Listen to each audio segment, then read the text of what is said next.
என்னோட டிவிக்கு ஃப்ரெண்ட்ஸ்ட்ட கேட்டேன், ஏன் மச்சான் டிவிக்கில இருந்து லெஃப்ட் ஆயிட்டா, என்ன ப்ராப்ளம் ஆச்சு அப்படின்னு.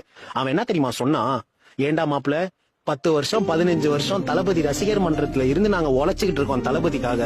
இந்த பொண்ணு சும்மா 6 மாசம் வந்துட்டு காசு கொடுத்து யூடியூப் சேனல்ல இன்டர்வியூ எடுத்து கொடுத்துட்டு ஃபேமஸ் ஆயிட்டு தளபதி பக்கத்துல சேர போட்டு உட்காரணும், பொதுக்குழு கூட்டணியில எனக்கு ஏன் இன்விடேஷன் கொடுக்கலன்னு சண்டை போடுறாடா, இதெல்லாம் நியாயமா மச்சான் அப்படின்னு கேக்குறான். அந்த பசங்க கேட்டதுல என்ன தப்பு? ஆக்சுவலா இந்த விஷயத்துல நான் டிவி கேக் தான் சப்போர்ட் பண்ணுவேன். யாரா இருந்தாலும் அவங்களோட உழைப்பை உதாசனப்படுத்த கூடாது. இந்த அண்ணன் கிட்ட பெர்மிஷன் கேட்டு தான் நான் இந்த வீடியோ போடுறேன், அதுதான் நாகரிகமும் கூட.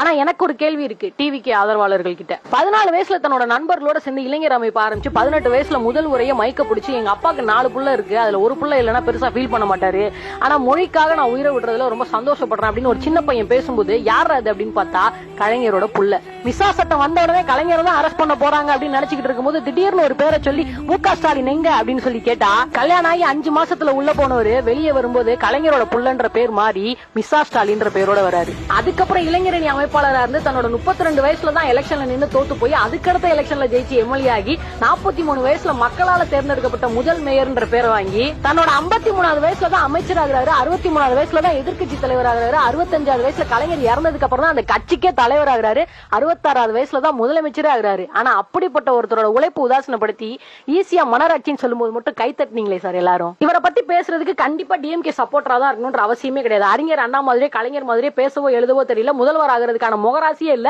கடைசி வரைக்கும் எதிர்கட்சி தலைவராகவே இருந்துட்டு போக வேண்டியதான் அப்படின்ற விமர்சனம் வந்து இருக்கும்போது தன்னோட உழைப்பால மட்டுமே மக்களால முதல்வரானவரை யார் வேணா பேசலாம். நியாயமான கேள்வியை கேட்டா கூட அதுக்கு பதில் சொல்லாம சொம்பு பித்தலன்னு கமெண்ட் பண்ணுவாங்க. மன்னராட்சி நடக்கிறதுக்கு இது ஒண்ணு இங்கிலாந்து கிடையாது, அப்பனுக்கு அப்புறம் புள்ளதான் வரணும்னு சொல்றதுக்கு இது இந்தியா. மக்கள் கையில தான் பவர் இருக்கு. எப்பேற்பட்ட கொம்பனா இருந்தாலும் சரியா ஆட்சி பண்ணா மக்கள் தூக்கி எறிஞ்சிட்டு போயிட்டே இருப்பாங்க.